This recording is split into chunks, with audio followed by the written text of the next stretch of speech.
पंचतत्व की कहानी हमारे भारतीय संस्कृति और धर्म में एक महत्वपूर्ण स्थान रखती है।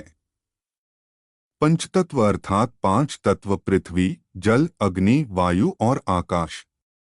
ये पांच तत्व मिलकर इस सृष्टि का निर्माण करते हैं और हमारे जीवन का आधार हैं।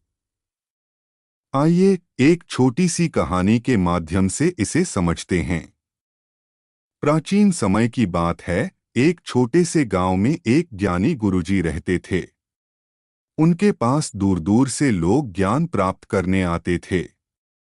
एक दिन उनके पास एक जिज्ञासु युवक आया और उनसे पूछा, गुरुजी, यह पंचतत्व क्या है और यह हमारे जीवन में कैसे महत्वपूर्ण है? गुरुजी ने मुस्कुराते हुए कहा, पंचतत्व सृष्टि के मूलभूत घटक हैं। ये हमारे जीवन का आधार हैं। चलो मैं तुम्हें एक कहानी सुनाता हूँ, जिससे तुम्हें यह समझने में आसानी होगी। गुरुजी ने कहानी शुरू की।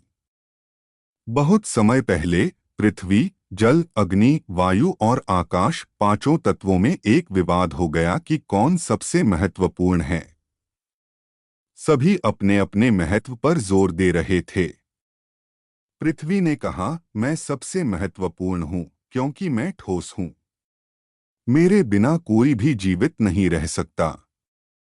जल ने कहा, मैं सबसे महत्वपूर्ण हूँ क्योंकि मैं जीवन का आधार हूँ।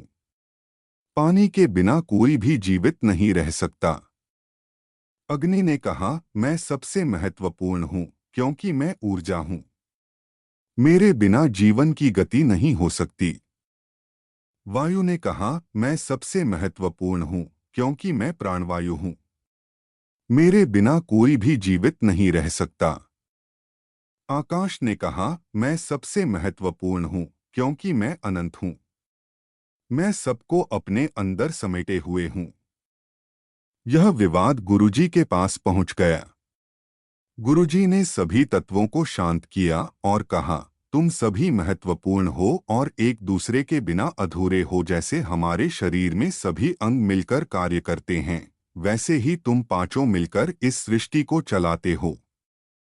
गुरुजी ने आगे कहा, पृथ्वी बिना जल के शुष्क हो जाएगी, जल बिना अग्नि के शीतल रहेगा, अग्नि बिना वायु के जल नहीं सकेगी, वायु बिना आकाश के नहीं चल सकेगी और आकाश बिना इन सभी के खाली रह जाएगा। इसलिए तुम सभी एक दूसरे के पूरक हो और मिलकर ही सृष्टि को संपूर्ण बनाते हो। तत्वों को अपनी गलती का एहसास हुआ और उन्होंने आपस में मिलजुल कर रहने का संकल्प लिया। इस तरह गुरुजी ने युवक को समझाया कि पंचतत्व सृष्टि के मूलभूत घटक हैं और इन सभी का सामंजस्य ही जीवन का आधार है। हम सभी को इन तत्वों का सम्मान करना चाहिए और संतुलन बनाकर चलना चाहिए।